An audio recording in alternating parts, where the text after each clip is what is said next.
Hey everybody, this is Bart Hanson for CrushLivePoker, and today we're going to take a look at a recent hand featuring new vlogger extraordinaire Rampage. And when I say new, I mean newly crowned king of the vloggers, Rampage, from a recent Hustler Casino Live super high stakes game. And we are going to do a little blackout job here. So if you haven't seen this hand, we won't know the hands until the reveal. I like to do this sometimes on YouTube, and we are going to play out of JR's spot here. Now, the game here was absolutely huge. 100, 200 with a 200 big blind ante. Many times there were straddles. In this particular hand, they straddled it up to 400, and they're playing about $275,000 effective. And it starts here with Bill Klein opening it up here from a raise from +1. You can see here that Rampage just is going to flat call from +2. I think that's fairly important when we're going to do the hand reading. We get Charles in the cutoff, who also calls, and it gets over here to JR, the hero, who we are going to play out of his position. He's got ace-10 of diamonds here, and he is going to 3-bet, and I love this play. I also like his sizing here as well. These guys are super, super deep. He makes it 9,000. So if you were to go about 4x plus the dead callers, you'd get right around 8,400. He makes it 9,000. These guys are playing DPS position. I really do like the play. Sometimes we see some players make some mistakes and make it sort of too small, but this is just a textbook squeeze spot here for JR on the button with these two dead callers. So it's going to get around to Rampage here, and he is going to make the call. And we're going to get Charles to also call. And we get a kind of a unique situation here because we've got two people who have actually double flatted in the field. And double flatting means they've called a raise and then they've called the 3-bet. It's not typical for a lot of high stakes live games, but it is fairly typical for a Hustler Casino Live with the lineups that Ryan Feldman puts together. So we're going to go to the flop here, three-handed, and the pot is 29,300. JR here with the pre-flop 3-betting lead, and he's going to get, I would say, somewhat of a favorable flop here, flopping top pair, also having backdoor diamonds. Now, the board definitely is very, very connected here in the fact that there is a straight out there, you know, someone holding, say, 7-8 suited. There are some combos of two pair that are possible, specifically like 9-10. And of course, the field callers can have some sets. And it's really kind of debatable, though, how often these guys are going to be flatting with 10s or 9s, given the situation. And what's very, very important here, I think, is the fact that JR has a 10 in his hand as we continue to see this hand sort of play along. So it's going to get checked over here to JR. And with the pot being 29,300, he's going to take somewhat of a small sizing, which I think is perfectly reasonable here in a multi-way pot. You know, the theory goes, you want to bet on the smaller side, especially when you don't really have the nuts. And I don't know if JR is going to be 3-betting all that much here with 7-8 suited, and some of the field callers can have the nuts. So he takes about a 1/3 sizing here, and he goes 11,000. Now it's back over to Rampage. Obviously, we can't see what he has. Now, if you don't know Rampage's reputation, he certainly can be very, very aggressive in some of his plays. He's had a lot of recent success in tournaments, and we know that aggression in tournaments usually is very, very key. We've seen him play some really, really big pots in cash games, so there definitely is a pretty good bluffing frequency here, and he is going to check raise it up here right away to 35,000. So JR bets 11,000. Rampage going to go just over 3x to 35,000. Obviously, Charles gets out of the way, and now we'll come back and play out of JR's perspective here. And I don't think there's any way that JR can fold. And what I would be thinking about in this spot is what is obviously Rampage representing here. I don't know how often he's going to have pocket 9s here, and we really do block pocket 10s very, very sort of thickly. Obviously, he can have a hand like 7-8 suited, and he can have pocket 6s, so those are all hands that beat us, but he might have a hand like Queen Jack, something like that, even if he wants to get frisky with like a Jack 8 suited, King Jack, King, Queen. Some of those hands are kind of the draws that he might actually make a play at. I've also seen guys sometimes make plays with like 9-8, things like that. But keep that range in mind as we see this run out. JR also with backdoor diamonds here. I mean, I think this is an absolute mandatory call given the pot odds and obviously what we hold. And that's exactly what JR is going to do.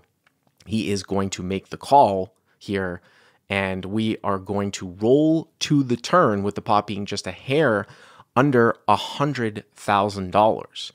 So we do roll to the turn, and the turn is a 9, which is quite interesting here. And the reason why it's quite interesting is because one of those hands that we thought maybe Rampage could have would be like pocket 9s. Well, there were 3 combos of 9-9 on the flop if he flatted them all. And now, because another 9 comes, there really is only one combo. Now, I'm going to assume that Rampage is not playing 6-9. The other interesting thing is the fact that JR has a 10. And why that is interesting is because it blocks top boat, but now there is even less combos of 10-9 suited. If you ever get into this situation, you can actually look at your hand and look at the suits on the board. The 9, the 10, the 9, 2 red 9s, and a black 10. There is only one possible combination left here of 10-9 suited, and it's 10-9 of clubs. So as this board pairs, it actually sort of gives Rampage a lot less of the thick value combos. It cuts them out. Now, obviously, he can still have 7-8, and he can still have pocket 6s, but doesn't have as much pocket 9s, and obviously doesn't have as much 9-10 suited. So at this point, if Rampage bets again, I'm certainly calling. I think that this really looks like a pretty good card for us. The only thing maybe that it changes is for some reason if Rampage was making this play, like I said, with like a hand like 9-8, something like that. So Rampage continues on here with the aggression, and he is going to bet 33,000, which is kind of like a little bit of a block sizing here. I mean, he goes to 1/3, just about 1/3 here on the turn. And what's interesting about this is, you know, as these guys were deep, I would assume that if he thought that there were a fair amount of overpairs or at least top pair in JR's range, he might start to size up to try to get all the money in. These board pairing cards after the field better has check raised, the preflop raiser, are always kind of interesting because in theory, if you're going to have a lot of check raise give ups, and specifically if you're going to be check raise giving up on a lot of sort of board pairing cards, then what do you do when you actually have something that's very thick? If you want it to be balanced, do you check? But a lot of players in JR spots might check behind, thinking that you're sort of sandbagging something and sort of, you know, try to pot control it. That's why I kind of like to stick with the pressure and just continue to bet and just assume that top pair and over pairs are going to continue to call. But I mean, for this sizing, it's just an absolute no-brainer call here for JR. And I would play this as a call in position and see what happens on the river, see how the card connects with the board, and see what Rampage does. And that's exactly what JR does. And now we roll the river. It's 165,300. And the river comes out as 6. Super interesting. Going back to the turn, for the same reasons that we talked about how now there's less combos of pocket 9s for a set of 9s. Now there's less combos of pocket 6s. So at this point now, again, it doesn't really necessarily affect 7-8. But when there was only one combo of 10-10 that Rampage could possibly have, and that's even if he flats all the combos, and now there's only one combo of 9-9, there's only one combo of 10-9 suited, and there's only one combo of 6-6. If you add the sort of 4 combos of 7-8 suited in there, you really only have 8 combos of thick value, and it's questionable if he even plays them all in this manner. Now, I think that Rampage very well might take a block sizing here at the end with 7-8. There's really no reason for you to be scared given this action if you were to have 7-8 of the board double pairing. JR has made a huge 3-bet pre-flop. He's called our check raise. He's called our turn bet. He really leans towards having over pairs, or in this case, like a hand like ace-10, you know, top pair, best kick, or something like that. So a lot of people will get very scared when they have a hand here like 7-8. We actually did a great call-in from this week on Crush Live Poker that we'll be posting up tomorrow on January 27th. I'll put a link up here when it comes out tomorrow. But if you do want to catch it, make sure you subscribe, click that notifications button, because it is very, very similar to this particular hand where the caller actually flopped a straight and then suspected his opponent had an overpair and got this sort of double paired run out. And the question is like, what are you going to do? What are you going to do? So here, with the pot being 165,000, I mean, maybe if you're JR, you're hoping you're not really going to be put here to the test in this particular spot, but you have to be prepared to call down on some runouts, especially if you're playing against a very, very aggressive player. So after thinking about it for a long, long time, Rampage is going to go into his chocolate chips, and finally, he's going to decide to make a very, very hefty bet, probably one of the largest bets that he's ever made in his life.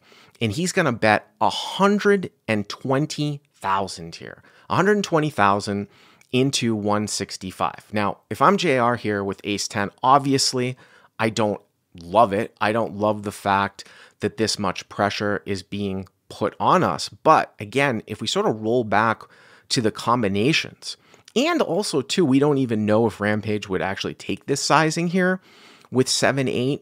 I think you can't really ask for a better run out with this particular hand than the board double pairing. And I'm talking about when we don't improve in our hand.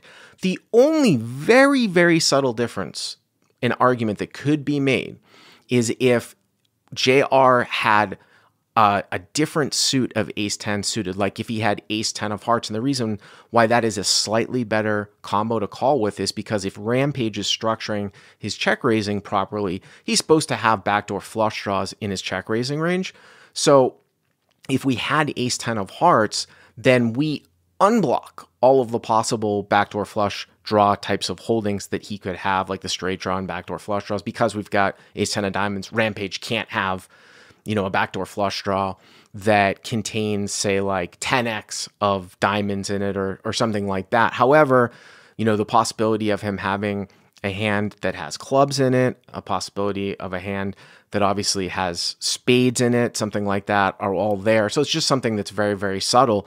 But if I was put into this particular spot and the combinations of value that my opponent could possibly have just continued to dwindle down because of the run out, I think that you have to really bear down here and make a tough, tough call. I mean, he's getting about 2.5 to 1 here. And from a minimum defense frequency standpoint, and that means how often does he have to call so that a bluff from Rampage cannot be profitable?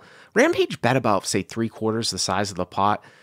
JR probably needs to defend with maybe the top high 50%. You know, if Rampage had bet, say, 2/3 of the pot, he needs to defend with the top 60%.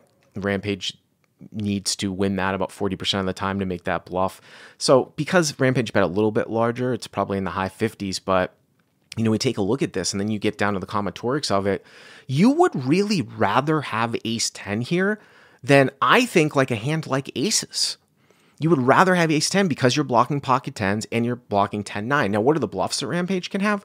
Queen Jack with the backdoor, King Queen, we talked about that, maybe with the backdoor, Jack 8, maybe with the backdoor. Again, I'm tending to sort of dismiss like 9-8. Like if you say, well, Rampage can have 9-8 suited, you can throw another like 2 value combos. But I sort of gave him 7 to 8 value combos. And if he doesn't play all the 7-8 suiteds, it's kind of like 6 value combos. And I'm counting 1-10-10, 1-9-10, 1-9-9, 1-6-6, and 4-7-8 of the total. But then you have to sort of piece off like how often does he not 3-bet 10-10? How often does he bet, say, 7-8 here on this double paired board for this sizing? I think it's more like 6 combos of value. And because JR is getting about 2.5 to 1, he really only needs to find, I would say, 2 to 3 bluffs here. If he can find less than a ratio of 2.5 bluffs to value, then he can make this call. And I think in this particular spot, this is a square call. I would have made this call if I got down here to the end. The chat The State Kings holders all rooting for Rampage.